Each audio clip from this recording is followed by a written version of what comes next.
Assalamualaikum warahmatullahi wabarakatuh. Alhamdulillah, assalatu wassalamu ala rasulillah wa ala alihi wa ashabihi wa mawalah. Allahumma la ilma lana illa ma 'allamtana. Allahumma anfa'na bima 'allamtana wa 'allimna ma yanfa'una wa zidna ilman. Ayuhal akhibba rahimani wa rahimakumullah. Pada kesempatan yang lalu telah kita pahami dari penjelasan Asy-Syaikh As-Sa'di rahimahullahu taala bahwasanya Allah Subhanahu wa taala akan memberikan ganjaran tersendiri dari amalan puasa. Mengapa demikian? Karena orang yang berpuasa dia mendahulukan kecintaannya dia kepada Allah daripada kecintaan kepada selainnya. Dia tetap berpuasa walaupun tidak ada orang yang tahu dia sedang berpuasa, menunjukkan keikhlasan dia terhadap amalan puasanya hanya untuk Allah. Maka Allah membalas amalannya itu secara khusus, secara spesial. Nah, kemudian kita lanjutkan penjelasan dari Asy-Syaikh As-Sa'di rahimahullahu taala masih pada hadis ini. Qala rahimahullahu ta'ala falihadza ihtassahu Allahu li nafsihi. Oleh karena ini Allah mengkhususkan puasa untuk dirinya. Wa ja'ala thawabas shaimi indahu. Dan Allah jadikan pahala orang yang berpuasa ada di sisinya. Ada di sisinya. Fama dhannuka bi ajrin wa jazain takaffala bihir rahmanur rahim. Takaffala bihir rahimur rahmanul karimul mannan. Lalu apa prasangkamu dengan pahala dan ganjaran yang Allah Ar-Rahim, Ar-Rahman, Al-Karim, Al-Manan telah menjaminnya. Telah menjaminnya. Apa sangkaanmu kalau sudah Allah sendiri yang menjamin balasannya? Tentu sangatlah spesial, sangat besar. Alladzi ammat mawahibuhu, yang mencakup pemberian-pemberian Allah jami'al mawjudati. Pemberian-pemberian Allah itu menyeluruh kepada semua makhluk. Ya, semua makhluk.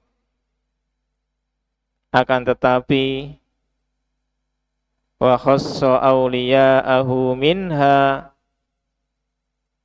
Allah khususkan wali-walinya dari pemberian-pemberian Allah itu, yakni wali Allah yang berpuasa ini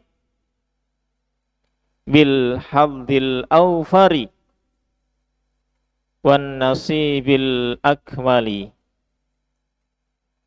dengan bagian yang banyak dan bagian yang sempurna.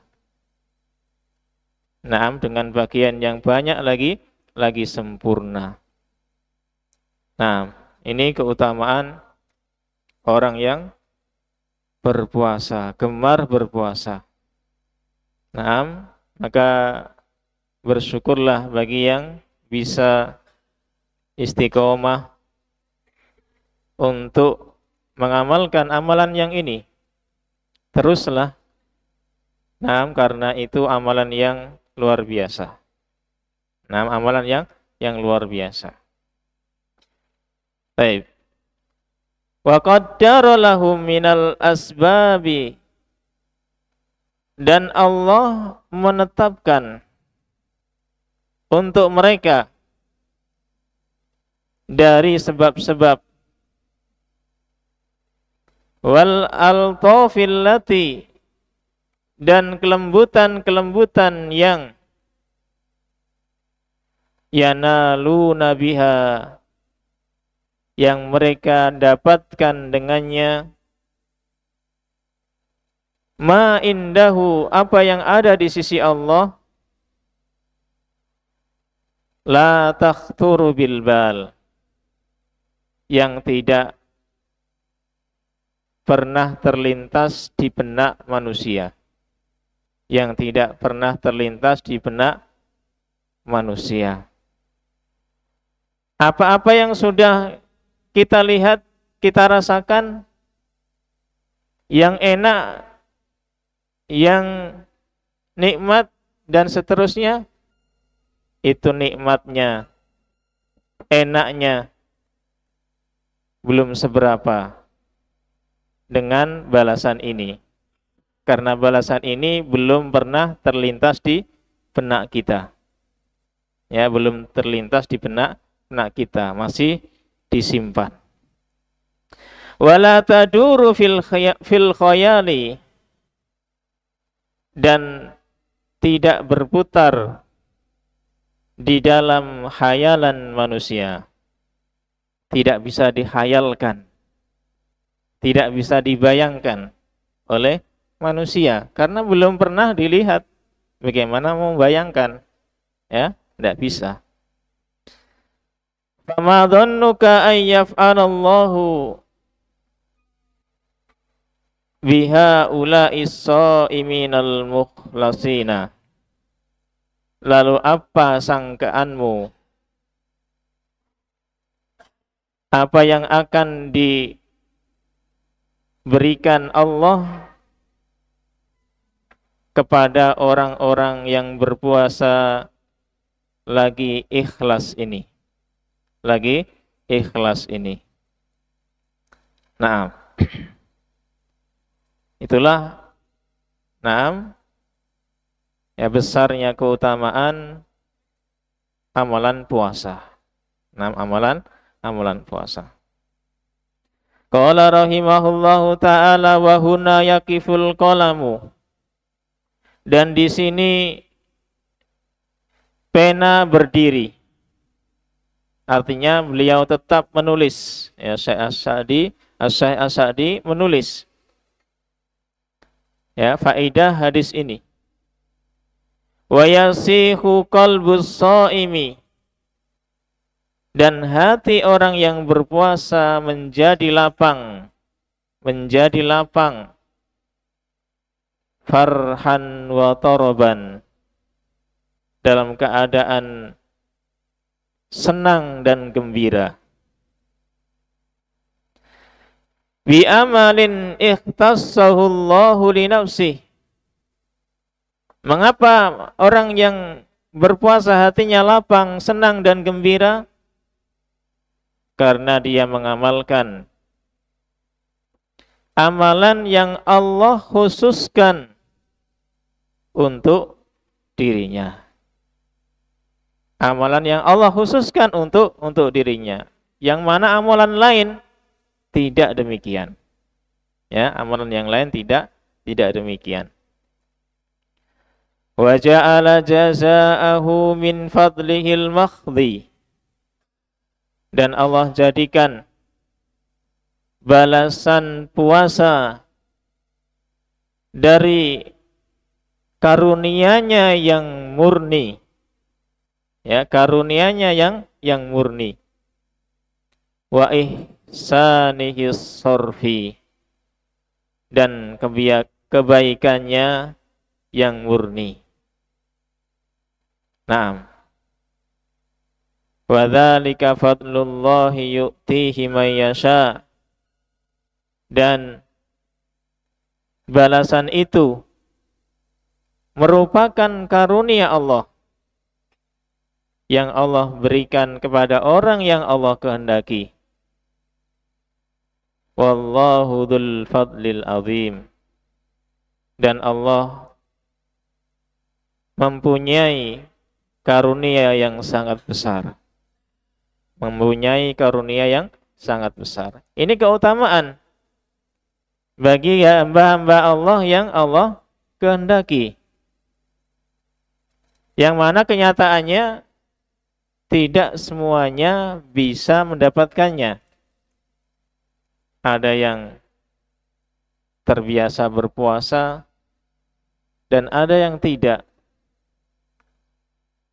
Artinya orang-orang yang bisa mengamalkannya adalah hamba yang Allah kehendaki untuk mendapatkannya.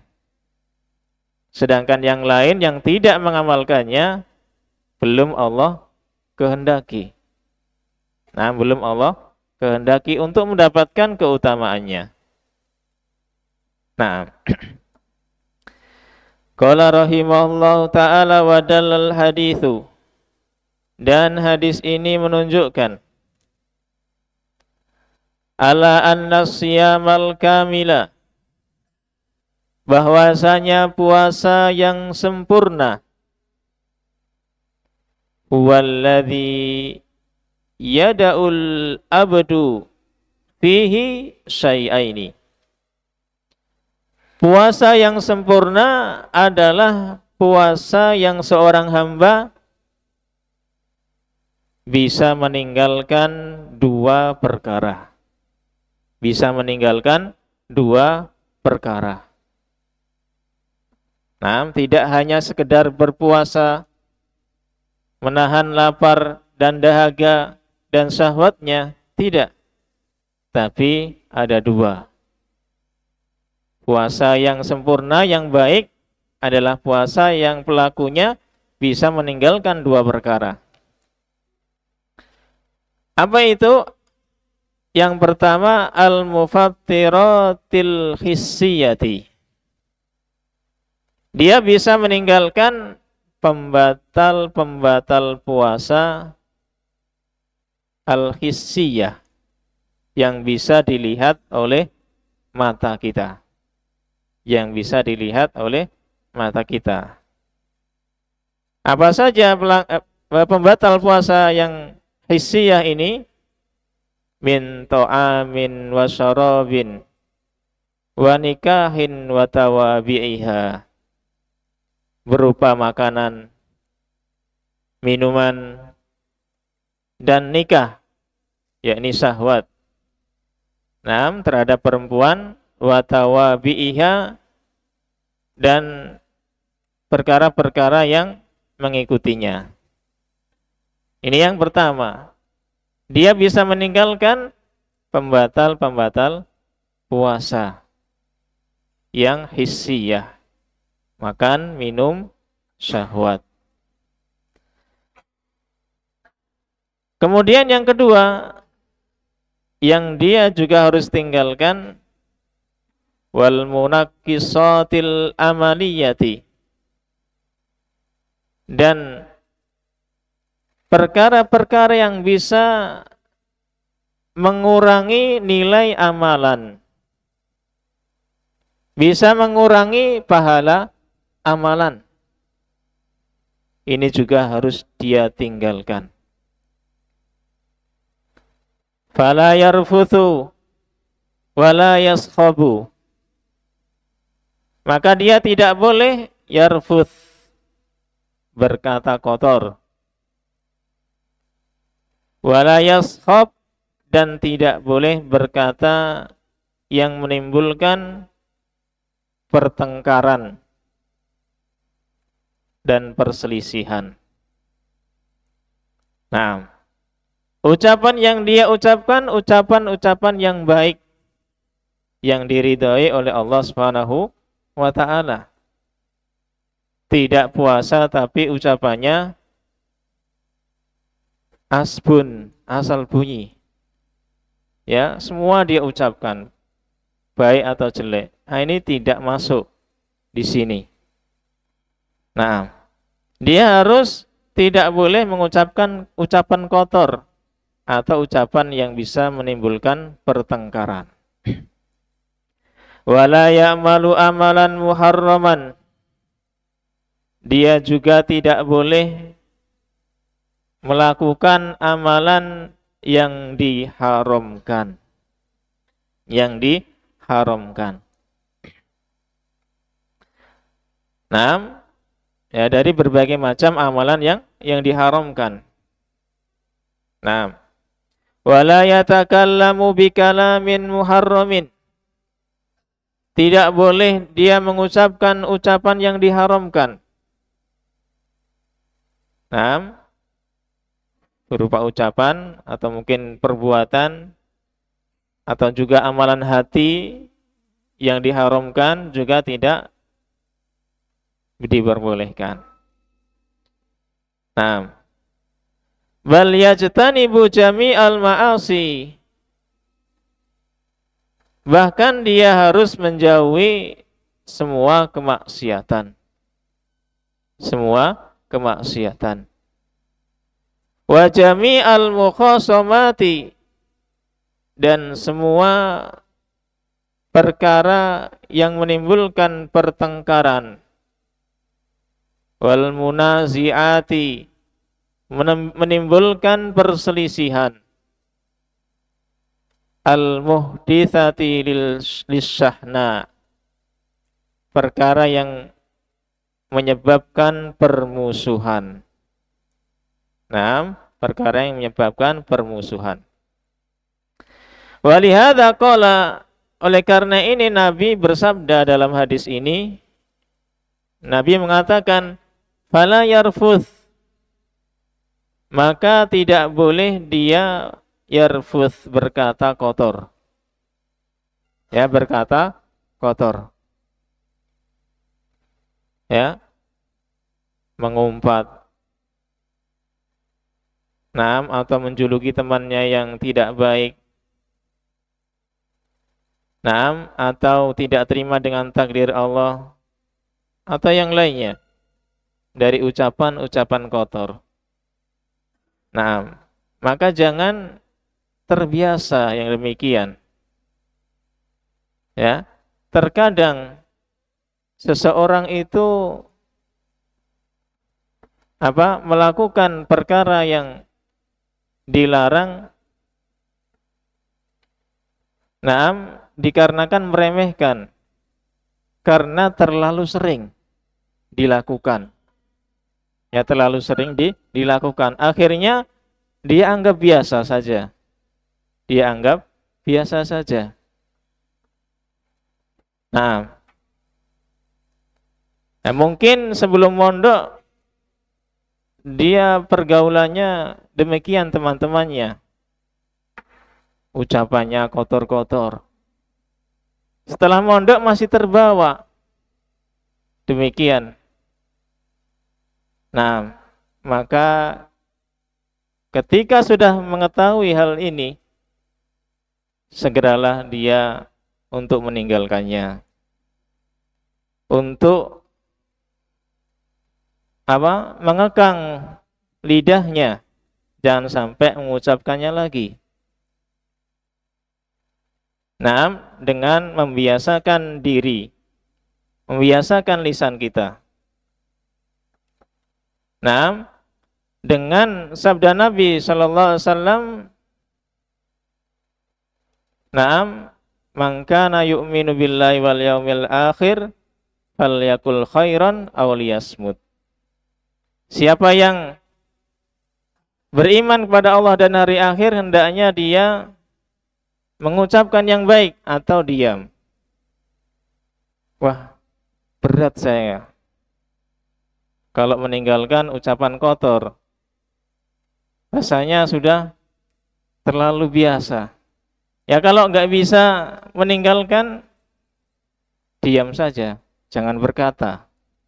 Ya jangan berkata. Latihan diam. Nah itu mungkin lebih baik daripada tidak bisa bicara yang baik. Ya tidak bisa bicara yang baik. Lebih baik untuk dia ke depannya. Nah ke depannya. Nah, sampai dia bisa berkata yang baik. Berkata yang baik.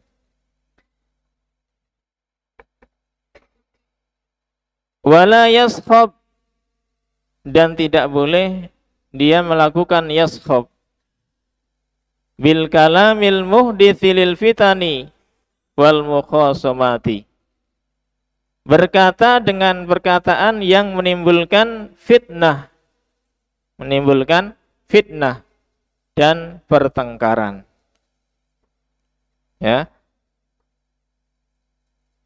Dia sukanya mengadu domba. Mengatakan perkara atau ucapan yang bisa menimbulkan pertengkaran. Ya. Baik menjuluki dengan julukan yang jelek. Naam. Atau mencela temannya, mengejek temannya, merendahkan temannya, dan seterusnya. Yang bisa menimbulkan pertengkaran. Kalau dia melakukannya sedang puasa, maka puasanya pahalanya berkurang. Kalau terus-terusan demikian bisa sampai habis pahalanya. Nah, bisa sampai habis pahalanya. Kama qala fil haditsil akhar, sebagaimana Nabi sallallahu alaihi wasallam bersabda dalam hadis yang lain, "Man lam yada qaulaz zuri wal amala bihi." Siapa yang tidak bisa meninggalkan ucapan dusta dan tidak bisa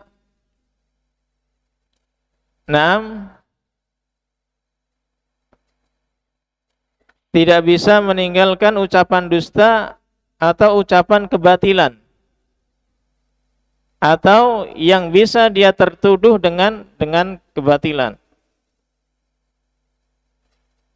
Falaisa lillahi hajatun ayyada'a ta'amahu wa syarabahu. Maka Allah tidak butuh dengan dia tinggalkan makan dan minumnya. Allah enggak butuh dengan puasamu kalau tidak bisa meninggalkan ucapan dusta. Bukan berarti hanya terbatas ucapan dusta saja, tidak. Ini sebagai contoh, yakni ucapan yang diharamkan. Yang diharamkan. Nah, sebagaimana tadi ucapan Nabi, ya, mencakup ucapan yang kotor atau ucapan yang bisa menimbulkan permusuhan. Nah, maka Allah enggak butuh puasamu. Padahal puasa sangat besar pahalanya. Tapi kalau tidak meninggalkan dua perkara ini, Allah enggak butuh puasamu. Ya, eman-eman. Sudah lapar, sudah haus, tidak diterima oleh Allah Subhanahu wa ta'ala. Nah, harus meninggalkan dua. Meninggalkan pembatal puasa dan meninggalkan perkara-perkara yang diharamkan oleh Allah Subhanahu wa ta'ala. Barulah mendapatkan keutamaan yang sangat besar ini, yang Allah sendiri yang memberikan balasan secara spesial. Qala rahimahullahu ta'ala faman haqqaqal amrayni, maka barang siapa yang mewujudkan dua perkara ini, tarkal mufattirati, bisa meninggalkan pembatal-pembatal puasa, wa tarkal manhiyati, dan bisa meninggalkan perkara-perkara yang dilarang oleh Allah, tammalahu ajrus shaimin, maka sempurna untuknya pahala orang-orang yang berpuasa. Nah, pahala orang-orang yang berpuasa. Nah, harus terpenuhi, bisa meninggalkan dua perkara tersebut. Wa man lam yaf'al dzalika, dan siapa yang tidak melakukan dua perkara itu, fala yalumanna illa nafsahu, maka janganlah dia mencela kecuali dirinya sendiri. Janganlah dia mencela kecuali dirinya sendiri, salahnya sendiri. Naam, salahnya sendiri. Summa arsala shaima, kemudian Nabi sallallahu alaihi wasallam membimbingkan kepada orang yang berpuasa. Idza aradalahu ahadun, apabila ada seseorang yang menyindir dia, ya, menyindir dia. Yuridu mukhasamatahu, ingin mengajak bertengkar, ya. Wa musyatamatahu, dia mencacimu. Ayyakula lahu, Nabi bimbingkan untuk berkata, menjawab orang yang mengajak bertengkar, bilisanihi, dengan lisannya, dengan lisannya, inni shaimun, sesungguhnya aku sedang puasa. Kok ada teman atau orang yang menggodamu ketika puasa, membikin kamu emosi, katakan saja, inni shaimun. Ini yang dianjurkan oleh Nabi sallallahu alaihi wasallam. Maaf ya, saya sedang puasa. Ya, maaf, saya sedang puasa, enggak bisa meladeni kamu. Ya, enggak bisa melayani ucapanmu. Nah, ini yang dibimbingkan oleh Nabi Shallallahu Alaihi Wasallam. Supaya apa? Supaya puasa kita tetap bagus, tetap sempurna, dan mendapatkan pahala yang besar tadi yang dijanjikan oleh Allah Subhanahu wa Ta'ala. Baik, Allah Ta'ala a'lam shawab. Insyaallah selanjutnya dari penjelasan beliau akan kita lanjutkan pada kesempatan yang akan datang, insyaallah ta'ala.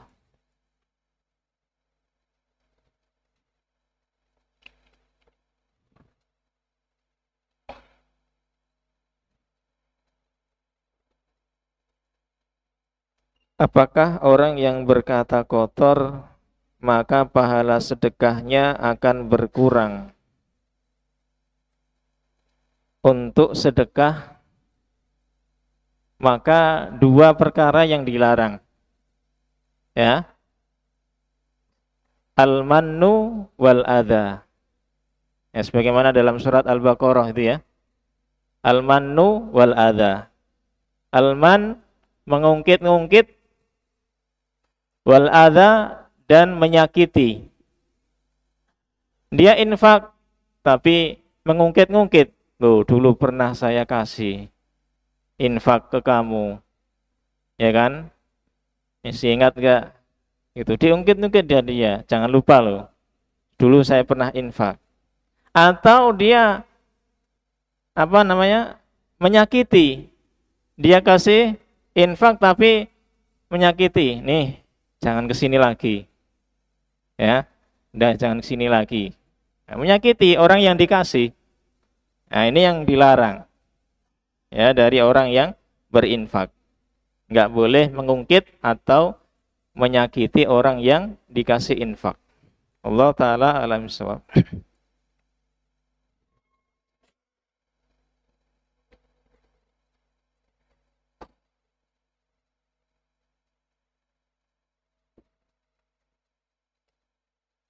Nyatatnya jangan semua ucapan saya dicatat, enggak cukup, enggak bisa mengejar. Diringkas saja, di apa namanya? Diambil kesimpulannya, ya, diambil kesimpulannya. Jangan berkata, ya enggak bisa. Terutama yang ketika saya membaca kitab, nah, artinya itu mungkin yang kamu butuh catat. Kalau pas menjelaskan, ya secara mengalir, itu nggak bisa, ya, nggak bisa terlalu pelan. Gimana menjelaskan kalau terlalu pelan, ya nggak bisa.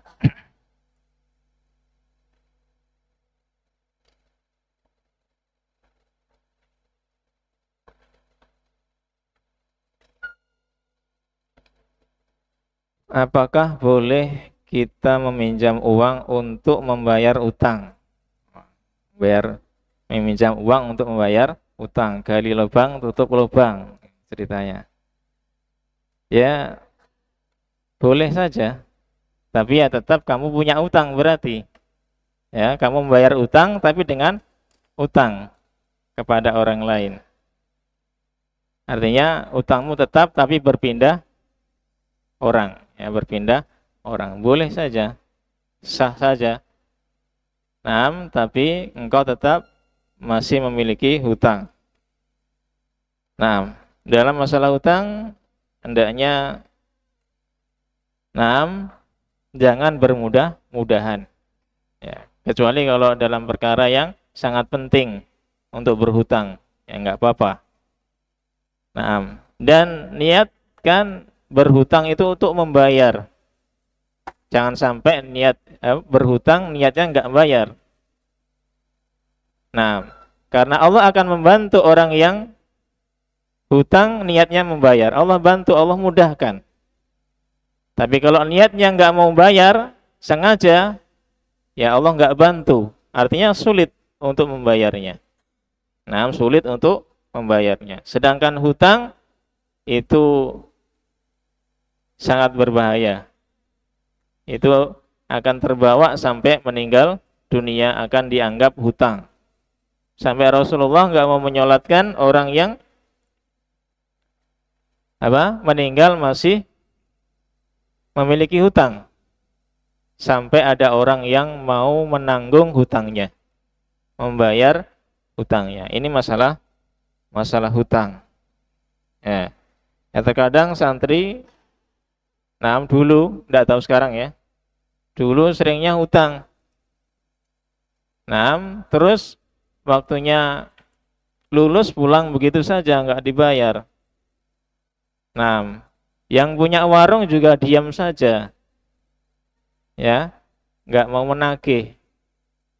Kasihan katanya, ya kasihan. Ya akhirnya nggak membayar hutang. Ini nggak boleh seorang santri demikian, ya, ngutang tiap hari, ngutang jajan, tapi tidak dibayar, ditinggal begitu saja.